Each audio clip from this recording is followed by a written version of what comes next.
நண்பா, நான் உங்க ஸ்டடி நம்ம இன்னைக்கு இந்த வீடியோல எதை பத்தி பார்க்க போறோம் அப்படின்னு பார்த்தீங்கன்னா, பென் 10 யூஸ் பண்ற ஆம்னிட்ரிக்ஸ்ல கிட்டத்தட்ட 1,903 ஏலியன் டிஎன்ஏ சாம்பிள்ஸ் இருக்கு அப்படிங்கிறத வந்து பென் 10 சீரிஸ்லயே வந்து அபிஷியலா கன்ஃபார்ம் பண்ணியிருக்காங்க. என்னதான் இவ்வளவு ஏலியன் டிஎன்ஏ சாம்பிள்ஸ் பென் 10 கிட்ட இருந்தாலுமே, அவர் கிட்டத்தட்ட பென் 10 சீரிஸ்ல மொத்தமே ஒரு 63 ஏலியன்ஸை மட்டும் தான் யூஸ் பண்ணியிருக்காரு. அதாவது 100க்கும் ரொம்ப ரொம்ப ரொம்ப ரொம்ப ரொம்ப கம்மியா தான் அவர் வந்து ஏலியன்ஸே யூஸ் பண்ணியிருக்காரு அப்படிங்கிற மாரி தெளிவாவே பென் 10 சீரிஸ்ல காட்டியிருப்பாங்க. அப்படி பென் 10 யூஸ் பண்ணாம விட்ட நெறைய ஏலியன்ஸ வந்து நம்ம தொடர்ந்து பார்த்துக்கிட்டு இருக்கோம். Unseen aliens and unused aliens அப்படிங்கிற மாரி நம்ம தொடர்ந்து பார்த்துக்கிட்டு இருக்கோம். அந்த வரிசையில நம்ம இன்னைக்கு இந்த வீடியோல சாண்ட்பாக்ஸ் அப்படின்னு சொல்லக்கூடிய ஏலியன் ஸ்பீசிஸ பத்தி தான் ரொம்பவே தெளிவா பார்க்க போறோம். ஆரிஜின், பவர்ஸ் அண்ட் எபிலிட்டிஸ் அப்புறம் வீக்னஸ் பத்தியும் ரொம்ப தெளிவாவே இந்த வீடியோல பார்க்க போறோம். ஸோ இந்த வீடியோ மிஸ் பண்ணாதீங்க. கடைசி வரைக்கும் பாருங்க. உங்களுக்கு ரொம்பவே யூஸ்ஃபுல்லா இருக்கும். நீங்க பென் 10 ஃபேனா இருந்தீங்க அப்படின்னா மறக்காம நம்ம சேனலை சப்ஸ்கிரைப் பண்ணி பாருங்க பெல்ல அடிச்சு விட்டுருங்க. அப்பதான் நம்ம போடக்கூடிய ஒவ்வொரு வீடியோஸும் உடனுக்குடன் உங்களுக்கு வந்து சேரும். அது மட்டும் இல்லாம உங்களுக்கு யாராவது பென் 10 ஃபேன்ஸ் ரொம்ப தெரியும் அப்படின்னா அவங்களுக்கு இந்த வீடியோவை மறக்காம ஷேர் பண்ணி விட்டுருங்க. கூடவே அந்த லைக் பட்டனையும் தட்டி விட்டுருங்க. இப்போ வாங்க இந்த வீடியோவை ஸ்டார்ட் பண்ணிடலாம்.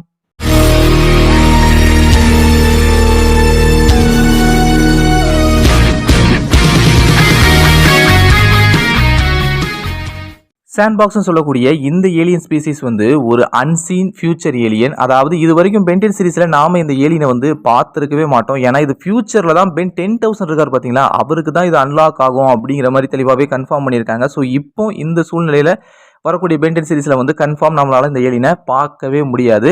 ஆனால் இதோட பேரை மட்டும் நம்ம கிளாசிக் சீரிஸ்லேயே வந்து கேள்விப்பட்டிருப்போம். கென் 10 அப்படிங்கிற எபிசோட்ல பார்த்தீங்க அப்படின்னா பென் 10,000 வந்து தன்னுடைய மகனான கென்னுக்கு ஒரு புது புரோட்டோடைப் ஆம்னிட்ரிக்ஸை வந்து கொடுக்குற மாதிரி காட்டியிருப்பாங்க. அவருடைய பர்த்டே அப்போ அவருக்கு ப்ரெசென்ட் பண்ணுற மாதிரி காட்டியிருப்பாங்க. அதில் இந்த ஏலியன் டிஎன்ஏ சாம்பிள் இருக்குது. அதாவது நம்ம சாண்ட்பாக்ஸோட டிஎன்ஏ சாம்பிள்ஸ் வந்து அதில் இருக்குது அப்படிங்கிற மாதிரி பென் 10,000 வந்து தன்னுடைய வாயினாலேயே கன்ஃபார்ம் பண்ணியிருப்பார். என்னைக்காவது ஒரு நாள் நானும் என் டேடிக்கு துணையா நிப்பேன். சரி, புரியுது. நான் குழந்தையா இருக்கும் போதுதான் எனக்கும் ஆம்னிட்ரிக்ஸ் கிடைச்சது. அதனால் நீ இதை வச்சுக்க.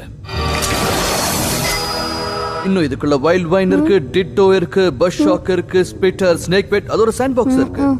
என்னதான் இந்த சாண்ட்பாக்ஸ் ஏலியனோட பேரை சொல்லி இருந்தாலும் அது பார்க்க எப்படி இருக்கும் அப்படின்னு சொல்லி காமிச்சிருக்க மாட்டாங்க. ஏன்னா அந்த டைம்ல அதை டிசைனே பண்ணலை அப்படிங்கிறதா உண்மை. அந்த டைம்ல மட்டும் கிடையாது, அதோட ஒரிஜினல் கிரியேட்டர் வந்து இப்போ வரைக்கும் அதை டிசைன் பண்ணலை அப்படிங்கிறதா உண்மை. அப்போ நம்ம ஸ்க்ரீனில் பார்க்குறது என்ன, இது சாண்ட்பாக்ஸோட இமேஜ் இல்லையான்னு கேட்டிங்க அப்படின்னா இல்லை, இது ஒரிஜினல் கிரியேட்டரால், அதாவது அந்த சாண்ட்பாக்ஸ் அப்படிங்கிற அந்த பேர் வச்சார் பார்த்தீங்களா, அந்த ஒரிஜினல் கிரியேட்டரால் இது உருவாக்கப்பட்ட ஏலியனே கிடையாது. அதுக்கு பதிலாக 2020 நம்ம தாமஸ் பெர்கின்ஸ் இருக்கார் பார்த்தீங்களா, அவர் தான் இந்த ஏலியன் டிசைனை வந்து உருவாக்கியிருக்காரு. நீங்கள் ஸ்க்ரீனில் பார்க்குற ஏலியன் டிசைனை உருவாக்குனது அவர் தான் அப்படிங்கிறத அஃபிஷியலாகவே கன்ஃபார்ம் பண்ணியிருக்காங்க. இது வந்து ஒரிஜினல் கேனன் வெர்ஷன் கிடையவே கிடையாது. தாமஸ் பெர்கின்ஸ் இருக்கார் பார்த்தீங்களா, அவரோட சாண்ட்பாக்ஸ் வெர்ஷன் அப்படிங்கிற மாதிரி தெளிவாகவே கன்ஃபார்ம் பண்ணியிருக்காங்க. அதுக்காக பென் 10 சீரிஸில் வந்து சாண்ட்பாக்ஸை காட்டும்போது இப்படி காட்ட மாட்டாங்களா அப்படின்னு கேட்டிங்கன்னா, இதுக்கப்புறம் சாண்ட்பாக்ஸை காட்டினாங்க அப்படின்னா இந்த டிசைனில் தான் காட்டுவாங்க அப்படிங்கிறதையும் தெளிவாகவே கன்ஃபார்ம் பண்ணியிருப்பாங்க. ஸோ பயப்பட வேண்டாம். இதுக்கப்புறம் சாண்ட்பாக்ஸ் அப்படிங்கிற ஒரு ஏலியனை காட்டினாங்க அப்படின்னா நீங்கள் ஸ்க்ரீனில் பார்க்குறீங்க பார்த்தீங்களா, இந்த டிசைனில் தான் காட்டுவாங்க அப்படிங்கிறத தெளிவாகவே கன்ஃபார்ம் பண்ணியிருக்காங்க. ஆனால் இது ஒரிஜினல் கிரியேட்டரால் உருவாக்கப்பட்டது கிடையாது. அதாவது அந்த சாண்ட்பாக்ஸ் அப்படிங்கிற பேரை வச்சு அந்த ஒரிஜினல் கிரியேட்டரால் உருவாக்கப்பட்டது கிடையாது அப்படிங்கிறதையும் தெளிவாகவே கன்ஃபார்ம் பண்ணியிருக்காங்க. என்னதான் தாமஸ் பெர்கின்ஸ் வந்து இதுக்கு டிசைன் பண்ணி இது உருவாக்கி இருந்தாலுமே இதோட ஹோம் வேர்ல்டு என்ன, இது என்ன மாதிரியான ஸ்பீசிஸ், இது எங்கே வாழ்ந்துகிட்டு இருக்கு, இது வாழ்ந்துட்டு இருக்கிற இடத்துல என்ன மாதிரியான தட்பவெப்ப சூழ்நிலை இருக்குது அப்படிங்கிறத வந்து அவர் சொல்லவே இல்லை அப்படிங்கிறதா உண்மை. அதாவது அதை அப்படியே விட்டுட்டாங்க. புது சீரிஸ் வரும்போது பார்த்துக்கலாம் அப்படிங்கிற மாதிரி நினச்சாங்களோ என்னவோ தெரில, அதை அப்படியே விட்டுட்டாங்க. அதை பற்றின எந்த ஒரு டீட்டெயில்ஸையுமே கிரியேட்டர்ஸ் நமக்கு கொடுக்கல அப்படிங்கிறதா உண்மை. சரி, அப்படியே அந்த ஏலியனோட பவர்ஸ் பக்கமாக வந்தோம் அப்படின்னா இந்த ஏலியன் ஸ்பீசிஸோட தோற்றத்தை பார்த்தாலே இதோட பவர்ஸ் என்னென்ன அப்படிங்கிறத ஓரளவுக்கு நம்மளால் புரிஞ்சிக்க முடியும். நீங்கள் நருட்டோ சீரிஸை ஃபாலோ பண்ணுறவங்களா இருந்தீங்க அப்படின்னா அதில் வந்து காரா த டெசர்ட் அப்படின்னு சொல்லக்கூடிய ஒரு கேரக்டர் வந்து காமிச்சிருப்பாங்க. த ஹிடன் சாண்ட் வில்லேஜ் சேர்ந்தவர். அவர் எப்பவுமே ஒரு மிகப்பெரிய சாண்ட் கவுண்டை வந்து அவருடைய முதுகில் சுமந்துக்கிட்டு இருக்கிற மாதிரி காட்டியிருப்பாங்க. அந்த சாண்ட் கவுண்டுக்குள்ளே வந்து நிறைய சாண்ட் இருக்கும். அந்த சாண்டை வச்சு தான் இவர் ஃபைட் பண்ணுவார் அப்படிங்கிற மாதிரியும் காமிச்சிருப்பாங்க. இதே தான் சாண்ட்பாக்ஸோட பவர்ஸும் அது அப்படியே இந்த இடத்துல வந்து கொடுத்து வச்சிருக்காங்க அப்படிங்கிறத பார்க்க முடியுது. இந்த சாண்ட்பாக்ஸ் அப்படிங்கிறது வந்து ஒரு சாதாரண பாக்ஸ் மாதிரியான ஒரு ஏலியன். நீங்கள் நடுவில் அந்த கழுத்தில் பார்க்குறீங்கன்னா ஒரு பாக்ஸு, அதுதான் அந்த ஏலியனே அப்படிங்கிற மாதிரி சொல்லியிருக்காங்க. அந்த பாக்ஸுக்குள்ளே இருந்து மணலை வெளியே எடுத்து அந்த மணலுக்கு உருவம் கொடுத்து இது சண்டை போடுது அப்படிங்கிற மாதிரி தெளிவாகவே கன்ஃபார்ம் பண்ணியிருக்காங்க. கிட்டத்தட்ட நம்ம கூப் மாதிரி அப்படின்னு சொல்லலாம். நம்ம கூப்பும் ஆன்டி கிராவிட்டி ப்ரொஜெக்டரும் எப்படி ஒன்றா இணைஞ்சிருக்கோ அதே மாதிரி தான் இந்த ஏலியனும் சாண்டும் அந்த பாக்ஸும் ஒன்றா இணைஞ்சிருக்கு அப்படிங்கிற மாதிரி கன்ஃபார்ம் பண்ணியிருக்காங்க. ஆனால் ஒரு சின்ன திருத்தம் இருக்குது. அது என்ன அப்படின்னு பார்த்தீங்கன்னா, இப்போ நம்ம கூப்பை வந்து தூக்கி நிறுத்துறது எது அப்படின்னு பார்த்தீங்கன்னா அந்த ஆன்டி கிராவிட்டி ப்ரொஜெக்டர் தான் வந்து தூக்கி நிறுத்தும். ஆனால் இந்த இடத்துல வந்து டோட்டலாக வேறு. அதாவது இந்த பாக்ஸ் இருக்குது பார்த்தீங்கன்னா, அதால் மிதக்க முடியாது. ஸோ அந்த பாக்ஸ் என்ன செய்யும் அப்படின்னா, தனக்குள்ளே இருக்க அந்த மணலை வெளியே எடுத்து அந்த மணலுக்கு உருவம் கொடுத்து தன்னைத்தானே ஆகாயத்தில் மிதக்க வச்சுக்கும் அப்படிங்கிற மாதிரி காமிச்சிருப்பாங்க. அதாவது அந்த மணல் தான் அதை தூக்கி நிறுத்துது அப்படிங்கிற மாதிரி காமிச்சிருப்பாங்க. ஸோ இந்த இடத்துல வந்து இது கூப்புக்கும் அதுக்கும் ஒரு சின்ன வித்தியாசமாக இருக்குது. மற்றபடி அந்த கூப்புக்கு எப்படி ஆன்டி கிராவிட்டி ப்ரொஜெக்டர் வீக்னஸாக இருக்கோ, அதே மாதிரி இந்த சாண்ட் பாக்ஸுக்கும் அந்த பாக்ஸ் ஒரு மிகப்பெரிய வீக்னஸ். ரெண்டுமே கிட்டத்தட்ட ஒரே ஏலியன் மாதிரி தான் அப்படிங்கிற மாதிரி தெளிவாகவே கன்ஃபார்ம் பண்ணியிருக்காங்க. இதில் மட்டும் கிடையாது, இன்னும் நிறைய விஷயத்தில் இந்த 2 ஏலியன்ஸுக்குமே நிறைய ஒற்றுமை இருக்குது. அது என்ன அப்படின்னு பார்த்தீங்கன்னா, சாண்ட் பாக்ஸும் நம்ம கூப் மாதிரி தான். அதை நீங்கள் எவ்வளவு தான் அடித்தாலும் அதை போட்டு மிதித்தாலும் அதை தோக்கடிக்கவே முடியாது அப்படிங்கிறது தெளிவாகவே கன்ஃபார்ம் பண்ணியிருக்காங்க. ஏன்னா அதுக்கு ரீஜெனரேஷன் பவர் வந்து ரொம்பவே அதிகம்.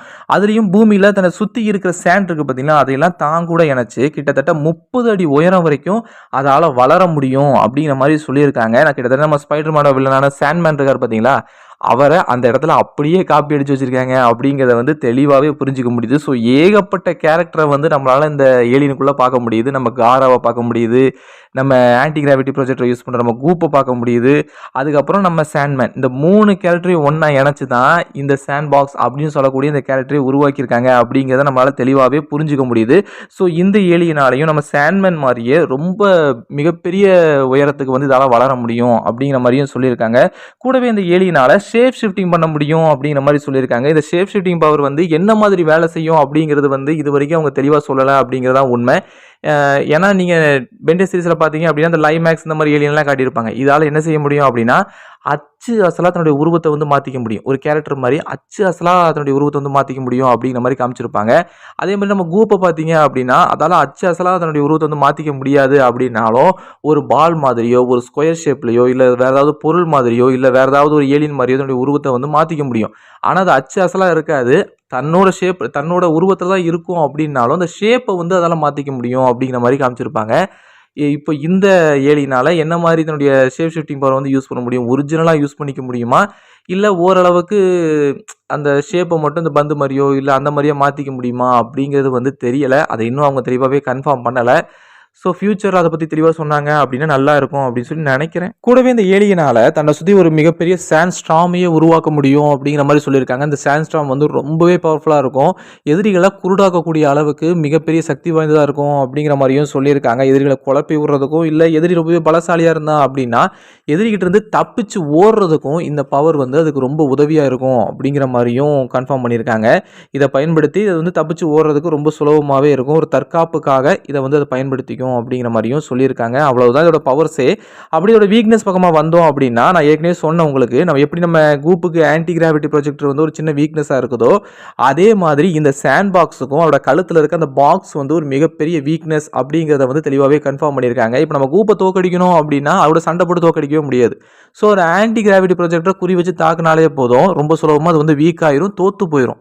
அதே மாதிரி தான் இந்த சாண்ட் பாக்ஸும். இந்த சாண்ட் பாக்ஸ் வந்து ஒரு 30 அடிக்கு வளர்ந்துருக்கு அப்படின்னா இது நம்ம அடித்து தோக்கடிக்கவே முடியாது. 100% இதை வெட்டி போட்டால் கூட இதால் திரும்பவும் அந்த சாண்டை ஒன்றா இணைச்சி மிகப்பெரிய உருவத்துக்கு மாற முடியும் அப்படிங்கிறதான் உண்மை. திரும்பியும் சண்டை போட முடியும் அப்படிங்கிறதான் உண்மை. அந்த சாண்டை வந்து நம்ம வெட்டி வெட்டி வீச வீச அது திரும்ப திரும்ப தனக்குள்ளே அது உள்வாங்கிக்கிட்டு திரும்பவும் தன்னை ரீஜெனரேட் பண்ணிக்கிட்டு அது திரும்பவும் சண்டைக்கு வந்துடும். ஸோ நம்ம என்ன செய்யணும் அப்படின்னா அந்த பாக்ஸை மட்டும் ஜஸ்ட் அழிச்சிட்டாலே போதும், அது வந்து ரொம்ப சுலபமாகவே தோற்றுரும் அப்படிங்கிறதான் உண்மை. ஸோ அதை அழிக்க முடியாது, அது தாக்குனாலே போதும், அது ரொம்ப சுலபமாக தோற்று போயிடும் அப்படிங்கிறதான் உண்மை. இது வந்து அந்த ஏலியனுக்கு ஒரு மிகப்பெரிய மிக முக்கியமான வீக்னஸாக அமைஞ்சிருக்கு அப்படிங்கிறத தெளிவாகவே கன்ஃபார்ம் பண்ணியிருக்காங்க. ஆனால் இதை விட இன்னொரு மிக முக்கியமான வீக்னஸ் இருக்குது. அது என்ன அப்படின்னு பார்த்தீங்கன்னா, இந்த ஏலியன் வந்து ஒரு சாண்ட் ஏலியன் அப்படிங்கிறதுனால தண்ணி மட்டும் இது மேலே பட்டுச்சு அப்படின்னா உருகி ஊற்றிடும் அப்படிங்கிறதான் உண்மை. அதாவது கிட்டத்தட்ட இப்போ நீங்கள் மணல் இருக்குது அப்படின்னா மணல் மேலே தண்ணி ஊற்றினா என்ன ஆகும், அது வந்து கட்டி ஆயிரும், அதுக்கப்புறம் அது உடஞ்சி விழுந்துரும் அப்படிங்கிற மாதிரி பார்க்க முடியும் இல்லையா? அதே தான் இந்த ஏலியனுக்கு ஒரு மிகப்பெரிய வீக்னஸ். இந்த ஏலியன் வந்து மிகப்பெரிய சைஸில் இருக்கும்போதோ இல்லை எதிரி கூட சண்டை போட்டுக்கிட்டு இருக்கும்போதோ மழை பெஞ்சிச்சு அப்படின்னா அது இதுக்கு ஒரு மிகப்பெரிய வீக்னஸாக அமைஞ்சு இது வந்து ரொம்பவே வீக் ஆகி உடஞ்சி கீழே விழுந்துரும், அதுக்கப்புறம் திரும்பி இதால் ஒன்று சேரவே முடியாது அப்படிங்கிறதான் உண்மை. இல்லை எதிரி வந்து ஒரு வாட்டர் டைப் ஏலியனா, நம்ம வாட்டர் ஹசார்ட் இருக்குது பார்த்தீங்கன்னா அந்த மாதிரி ஒரு ஏலியனா இருந்தாங்க அப்படின்னா ரொம்ப சுலபமாகவே இதை தோக்கடிக்கிறதுக்கு அதிகமான வாய்ப்பு இருக்குது அப்படிங்கிறதான் உண்மை. ஸோ தண்ணி வந்து இந்த ஏலியனுக்கு ஒரு மிகப்பெரிய வீக்னஸ் அப்படிங்கிறத வந்து தெளிவாகவே கன்ஃபார்ம் பண்ணியிருக்காங்க. அவ்வளோதாங்க இந்த வீடியோவில். இந்த வீடியோ உங்களுக்கு பிடிச்சிருந்துச்சு அப்படின்னா மறக்காம ஒரு லைக்கை தட்டி விடுங்க. நீங்கள் போடுற அந்த லைக் வந்து எங்களுக்கு மிகப்பெரிய சப்போர்ட்டாக இருக்கும். ஸோ அடுத்த நல்ல வீடியோ சந்திக்கலாம். Tata, bye bye, see you.